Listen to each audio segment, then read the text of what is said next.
secret de la beauté, les principes d'économie TNT 20. Écrit par Nîmes.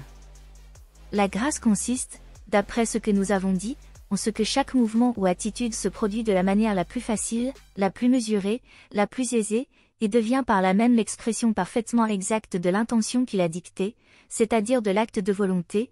Il ne faut rien de superflu, le superflu se trahit par des gestes désordonnés et insignifiants, par des attitudes contournées, rien d'incomplet non plus, sous peine de tomber dans la raideur. La grâce suppose une proportion rigoureuse de tous les membres, un corps régulièrement et harmonieusement bâti, telle en est la condition, puisque c'est seulement à ce prix qu'on obtient l'aisance parfaite, l'harmonie évidente de tous les mouvements et de toutes les attitudes. Il s'ensuit que la grâce ne peut exister sans un certain degré de beauté corporelle. Unissez la beauté et la grâce parfaite, vous aurez la manifestation la plus claire de la volonté au degré supérieur de son objectivation. Arthur Schopenhauer, Le monde comme volonté et comme représentation. La beauté d'une race, d'une famille, sa grâce, sa perfection dans tous les gestes est acquise péniblement. Elle est comme le génie, le résultat du travail accumulé des générations.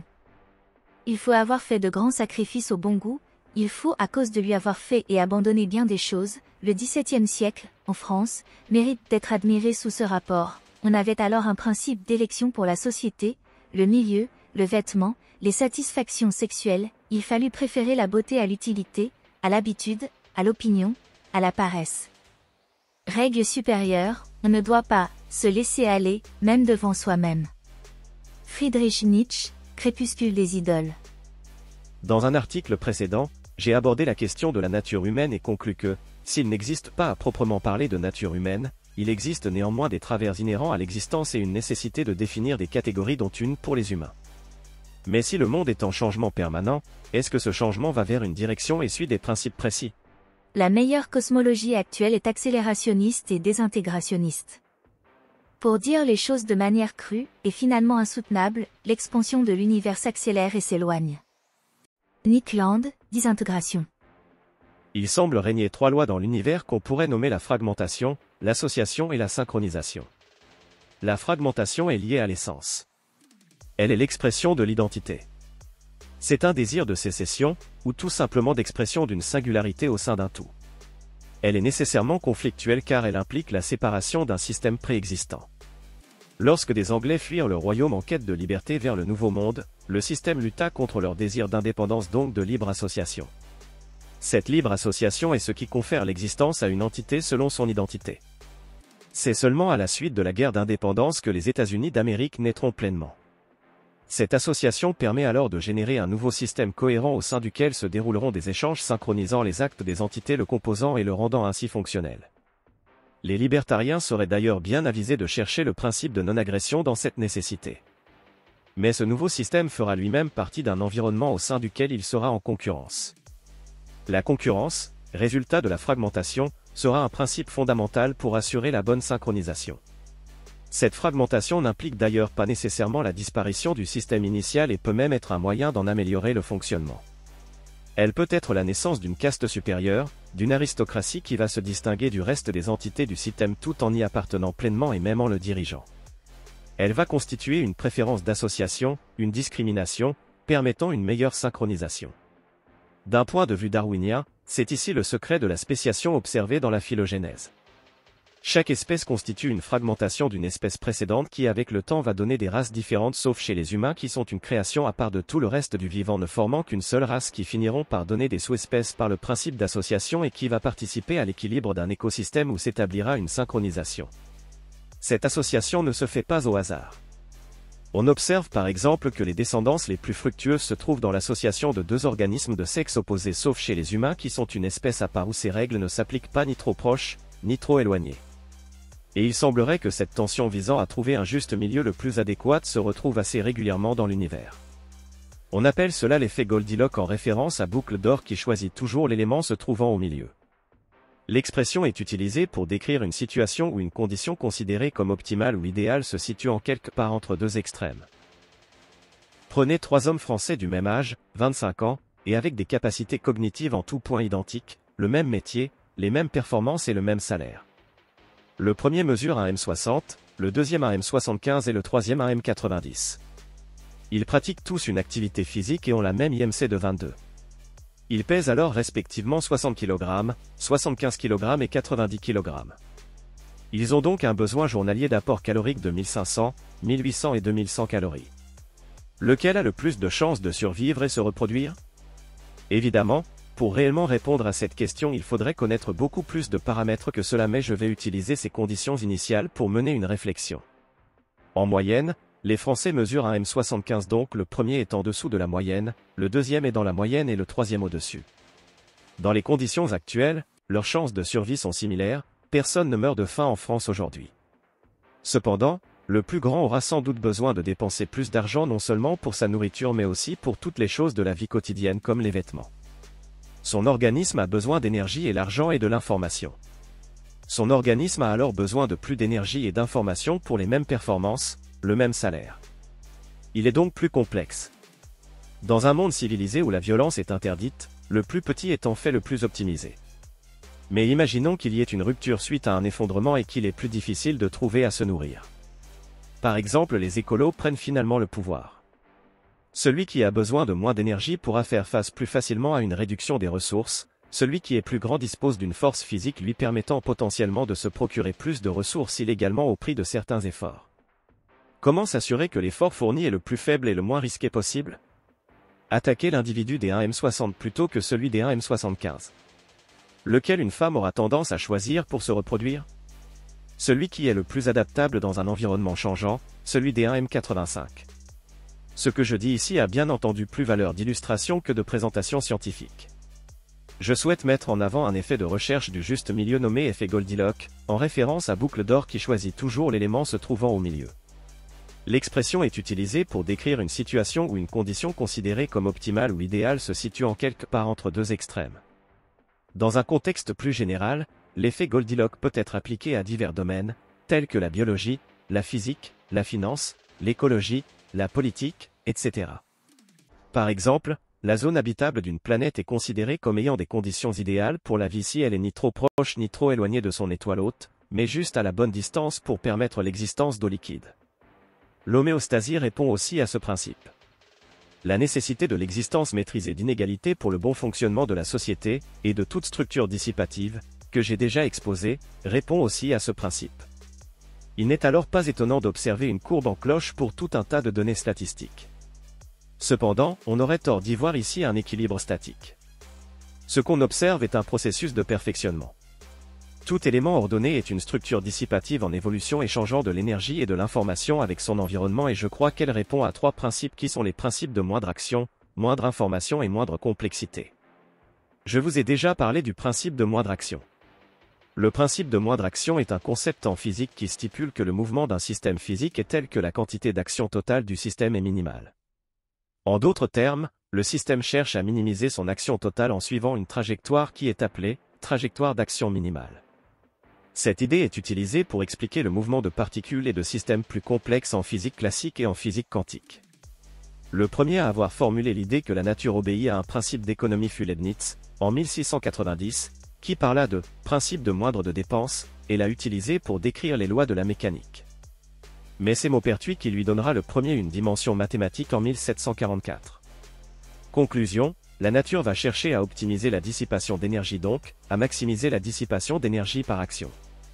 C'est ainsi que l'évolution va favoriser l'émergence d'organismes de plus en plus complexes et de plus en plus intelligents afin de remplir ce but.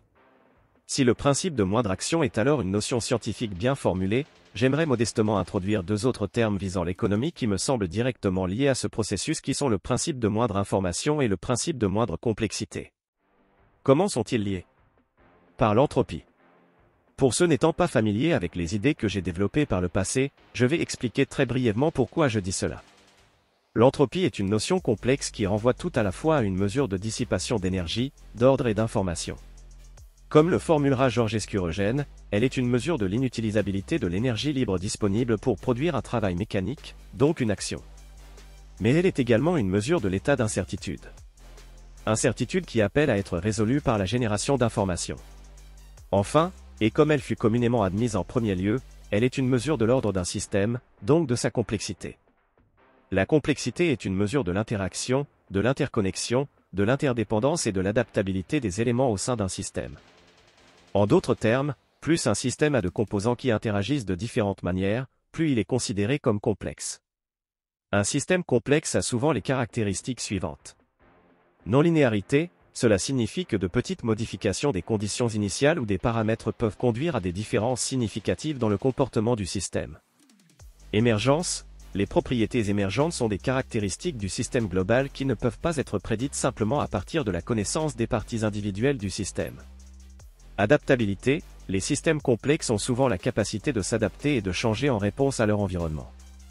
Redondance et diversité, les systèmes complexes ont souvent de la redondance et de la diversité dans leurs éléments et leurs connexions, ce qui peut leur permettre de résister à des perturbations. Auto-organisation, c'est la capacité d'un système à se structurer ou à évoluer sans intervention extérieure. L'information va alors être la quantité d'informations nécessaires permettant le codage de la complexité d'un système. En plus de l'information, la complexité est au cœur de la cybernétique. Henri Atlan a, avec raison, proposé de décrire la complexité par la fonction h de la théorie de l'information de Shannon, c'est-à-dire comme le degré d'information qui manque encore pour décrire complètement le système. La fonction h, dans la théorie de l'information, est la fonction d'entropie. Elle mesure la quantité d'incertitude ou d'imprévisibilité dans une source de données ou un ensemble de données. Plus précisément, la fonction d'entropie calcule le nombre moyen de bits nécessaires pour représenter chaque symbole dans une source de données ou un ensemble de données.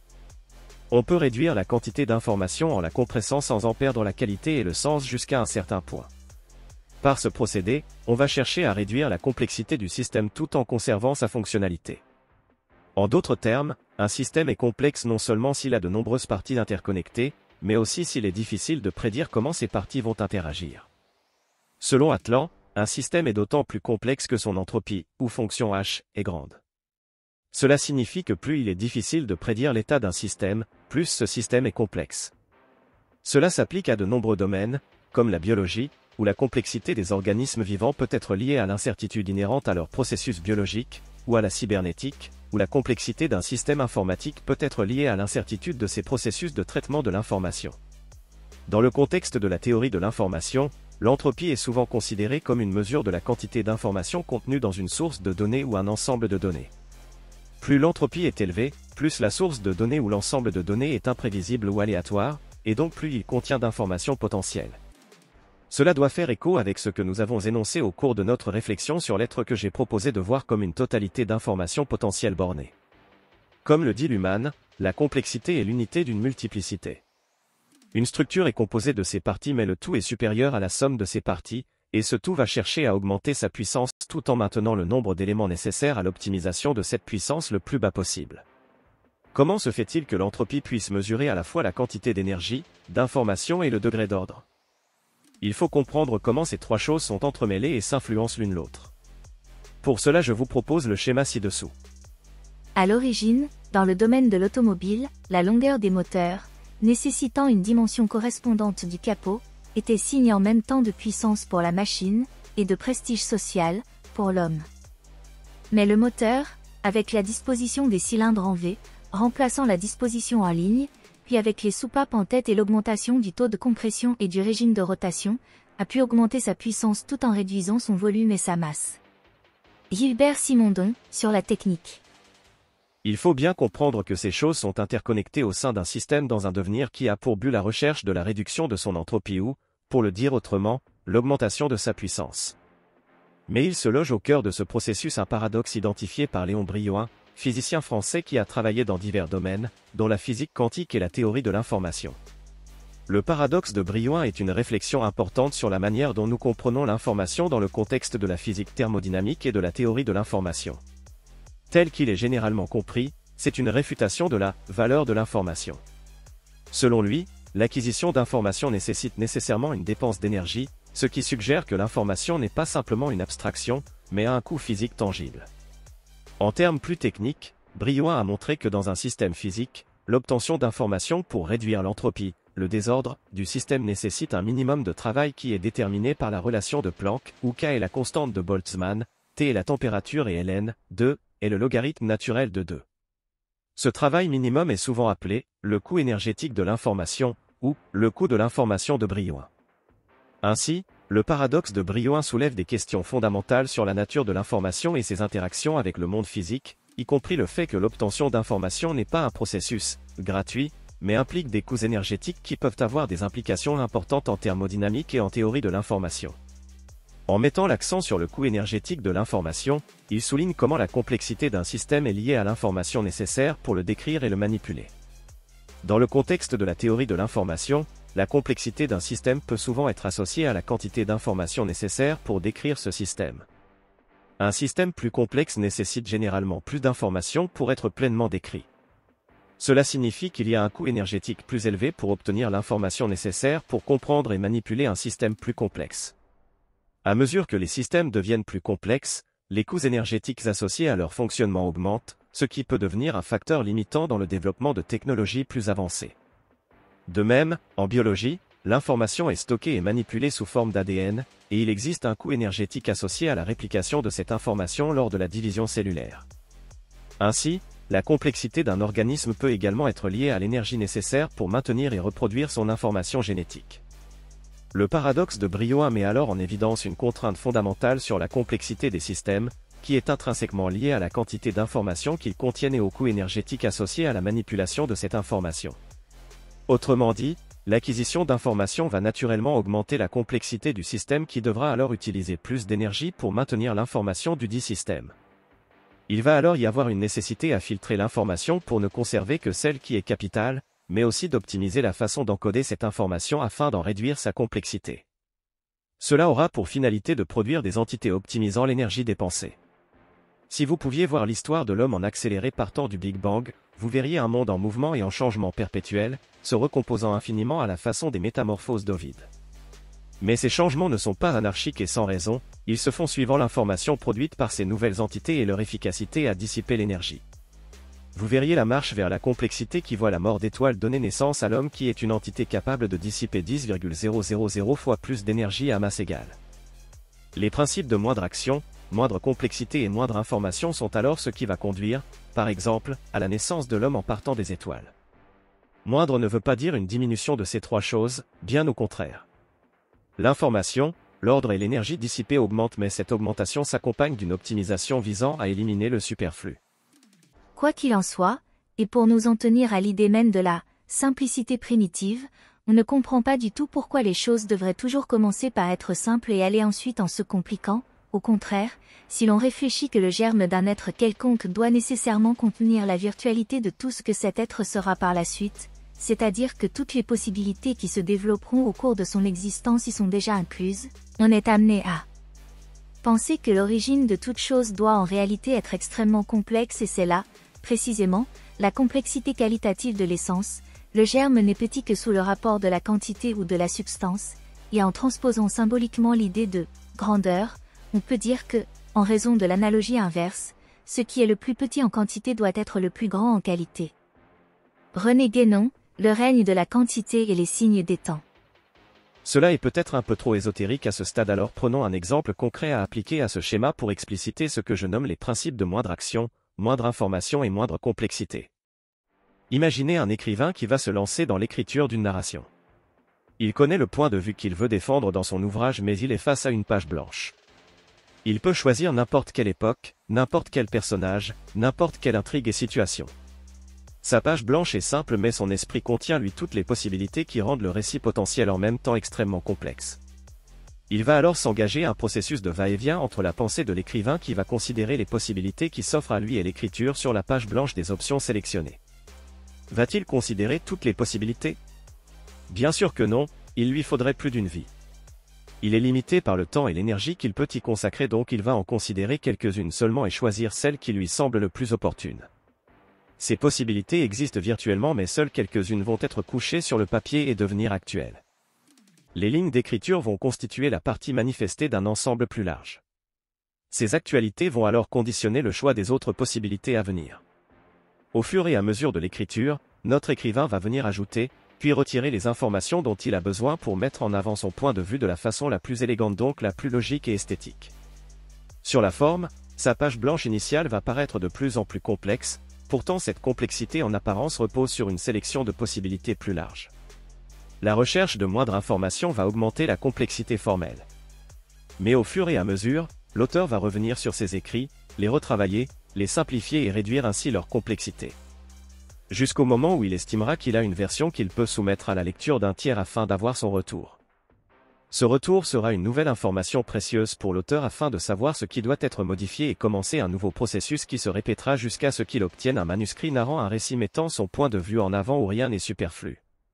Son manuscrit constitue alors le blueprint d'un travail d'impression qui fera office de réplicateur de cette information. En retirant tout le superflu selon les principes de moindre information et moindre complexité, notre auteur réduira l'énergie et la matière nécessaires à l'impression de son livre, et par là même, le prix de ce dernier, lui offrant plus de chances de viralité. Il est ainsi passé d'un état d'une complexité maximale contenant toute l'information possible en puissance mais inexistant dans le monde matériel, à un produit fini dans le monde matériel contenant juste ce qu'il faut d'informations sélectionnées pour optimiser la transmission de son message via un artefact physique. Son but sera alors la recherche de perfection dans le produit délivrant la connaissance adéquate sans saturer le lecteur d'informations inutiles. Ce degré de perfection est la beauté dont il recèle. Et cela marche pour tous les processus créatifs, y compris la sélection naturelle et les systèmes d'organisation politique, comme nous le verrons dans le prochain article. Cet audio vous a plu? Abonnez-vous à notre chaîne afin de recevoir tout notre contenu et soutenez-nous sur Tipeee, le lien est dans la description.